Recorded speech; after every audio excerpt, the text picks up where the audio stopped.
Well, as I perused the news this morning, looking at a new buffet of catastrophes, I saw something that convinced me even more. Not that it takes a whole lot more convincing, to be honest with you, that we are going to win this cultural fight, that we are going to win this cultural war.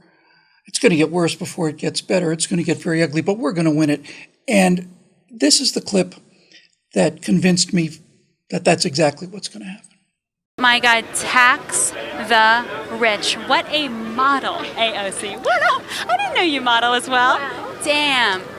Yes, that's right. Alexandria Ocasio-Cortez, the openly socialist champion of the working man, the paragon of redistribution of wealth, was seen at an event in an evening gown that said, "Tax the rich" on the back, in red, in blood red. How unbelievably cutting edge. Here's the thing, though. In order to get into the event that she was attending, you had to fork over a significant amount of money for a ticket. Was it $1,000? $2,000? No. You had to pay $30,000 to get into this event that Miss Ocasio-Cortez had developed such a lovely evening gown for. I don't know if she painted that on the back by herself, but it looks like she did. And this is why we're going to win the culture war. Now, if you think it's because people are going to wake up to the hypocrisy of all of this, no, that's not it. That ship has sailed a long time ago. The ship sailed at least in 2006 or 7, when Al Gore had a house that consumed 6 or 7 times as much electricity as his nearest neighbors a year after releasing An Inconvenient Truth. Now, hypocrisy has no effect on these people, and there's very few people left in the country who don't understand just how hypocritical these people are. It's not about hypocrisy. It's about the sale. Nobody wants this stuff that they're selling. Nobody wants it. Nobody's buying the Gillette products that are woke. Nobody's watching woke football games. Nobody's going to watch woke movies. Fans are walking away from Star Wars and Star Trek. Everywhere it is sold, it is utterly rejected. And we've known this for a long time, too. So how is this any different? Well, AOC going to this event is not just an act of hypocrisy. And it's not just an indication that, gee, she hasn't got the slightest idea of optics or any of the rest of this political stuff. What it is an indication that the things that we believe in, like prosperity, private property, freedom of speech, freedom of expression, the accumulation of wealth through hard work, are so attractive to everybody that the champions, not the masses as they refer to them, the champions of the idea of redistribution cannot stay away from them. You know, it reminds me a lot of the story, apparently true story, that in the days before the 9/11 attacks, Muhammad Atta went to Vegas with a couple of the other jihadis and partied hard. The story behind it was apparently he wanted to taste what the great Satan was like, but what does that say?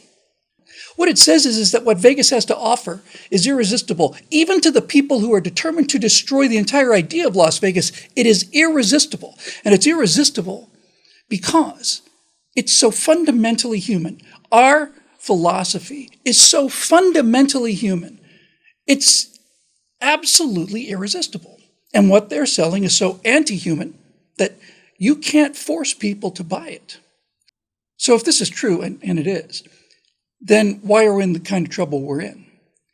Well, it's because the left has managed to weaponize the single most important psychological effector in the human brain, and that's social proof. People will do what other people are doing. People want to be seen doing what everyone else is doing, and they certainly don't want to stand out and being pointed out as something evil. To give you an idea of the power of social proof, an experiment was done where there was a room full of people, and the entire room was in on the experiment. And the subject of the experiment went into the room, and a psychologist says, we're just going to be doing some cognitive things. And he basically held up a board, and on one board was a piece of string this long, and below it was a shorter, significantly shorter piece of string. And he went to the first person and said, which of these strings is the longer one? And the person said, well, the one on the bottom, obviously. He went to the second person, which is the longer one? Some kind of joke, the bottom one is, obviously. And he went down the list. Now, the test subject, when they first saw that, was, of course, amazed and then a little amused.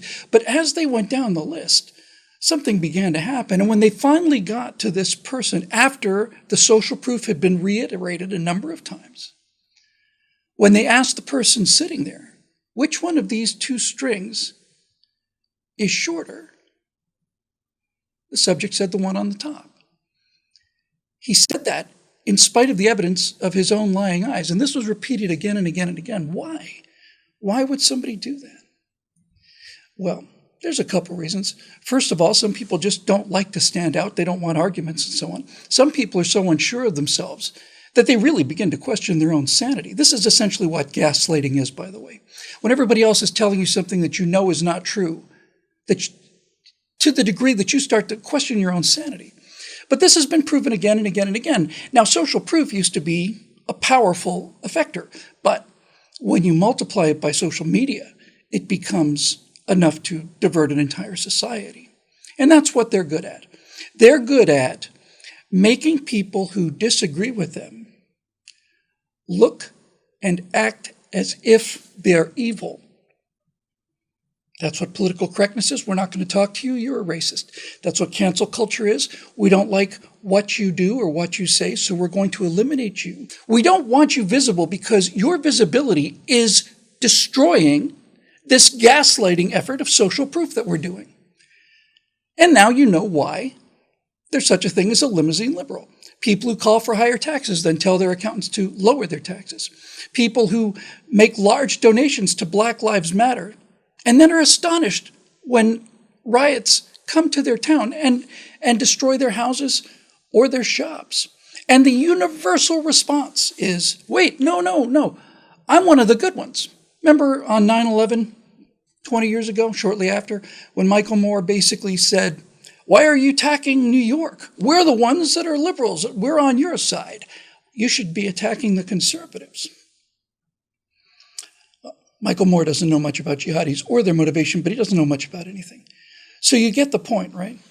You've got a people here who have bought into a collective delusion. And that collective delusion is, we all agree that wealth distribution is fantastic. We all agree on all of these things. And if you don't agree, then you're an evil person. And not only are you an evil person, but none of your friends should have anything to do with you ever again. So, on one hand, they have what they think they should be. And on the other hand, they have what they want to do. And these things are contradictory for them and they're not for us. And that's why we're going to win. I just want to be completely clear about this because this is the entire point. We're not going to win because of the hypocrisy that is visible when you see things like Alexandria Ocasio-Cortez wearing a tax-the-rich gown to attend a $30,000 event. It's not the hypocrisy. It's much simpler than that. The people who are the champions of this idea don't believe in the idea. Now, I wrote a series about the Cold War, and I got to know the Soviet Union pretty well. I'd known it well before that. That's why I got to write it. People have come to believe that the Soviet Union fell apart once the terror went away, once Stalin and his purges disappeared. Then the Russian people just suddenly kind of relaxed and rebelled, and the next thing you know, the empire fell. That's not true. That is not what happened. Yes, the grip of fear loosened enormously under Khrushchev, but the love of communism increased because Khrushchev was delivering the goods. Khrushchev put the first satellite into orbit, beat those Americans who were so proud of their technological genius. Then he put the first man into space. Then he did a bunch of other things. He delivered. People believed in it. And the people who were selling it believed in it. There's a lot not to like about Lenin and Stalin, which is pretty much everything, but they believed in it. And so did Khrushchev. But by the time you got to the 1970s with Leonid Brezhnev, he was a joke. As Glenn Reynolds pointed out on Instapundit related to this particular post that I saw, he tells the joke of Brezhnev basically showing his mother his incredible dacha and the fancy limousine and the marble floors and all of the wonderful things, travel by helicopter that he has as the general secretary of the Communist Party. And he's so proud of this. He's basically just showing off. And his mother says, Leonid, it's very nice, but what happens if the communists come back? The Soviet Union fell, and I ought to know this because my wife was there, because nobody believed in it anymore. It's not a question of the repression or the secret police. Nobody believed in it anymore. And when the champions of an idea that nobody wants no longer believe in that idea, never did, then it's just a matter of time. It's just a matter of time.